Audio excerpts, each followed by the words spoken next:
હા bike just બારેથી આવી છે, આ સાઉન્ડ સાંભળો. હવે આ ટિકટિકનું સાઉન્ડ શું છે ભાઈ? આના અંદર ટાઈમ બોમ્બ લાગેલું છે કે શું? આવો સમજીએ. સો ભાઈ આ શું છે અવાજ? આ અવાજ છે કેટેલિટિક કન્વર્ટરનો. હવે કેટેલિટિક કન્વર્ટર શું છે ભાઈ? દરેક બાઇકમાં હોય છે. બહુ સિમ્પલ કામ છે એનું. એન્જિન જે પણ પોલ્યુશન કરી રહ્યું છે એ પોલ્યુશનને ક્લીન કરીને એન્વાયરમેન્ટમાં છોડે, સો દેટ બારે પોલ્યુશન ઓછું થાય. તો હવે જેવી રીતે આપણા ઘરમાં આરઓ પ્લાન્ટ હોય, અલગ અલગ પ્રકારના ફિલ્ટ્રેશન પ્રોસેસ હોય, એવી રીતે કેટેલિટિક કન્વર્ટરમાં અલગ અલગ પ્રકારના ધાતુ હોય કે જે આ જે આખું પ્રદૂષણ છે ક્લીન કરવામાં મદદ કરે છે. સો હવે આ અલગ અલગ ધાતુ છે તો બધાના એક્સપાન્શન પોઈન્ટ અલગ છે, બધાના હીટિંગ પોઈન્ટ અલગ છે.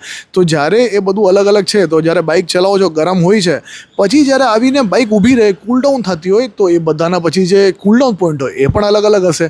એના જ કારણે બધા અલગ અલગ ટાઈમે કૂલડાઉન થાય છે ને એના જ કારણે તમને ટીક ટીક ટીકનો અવાજ આવે છે ધાતુઓનો.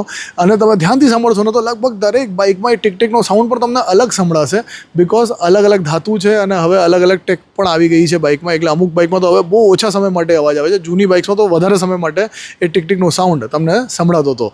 સો ધ્યાનથી આ અવાજ નેક્સ્ટ ટાઈમ સાંભળજો અને આવા વિડીયો માટે ધ્યાનથી ફોલો કરજો ઓટો મેરાકીને.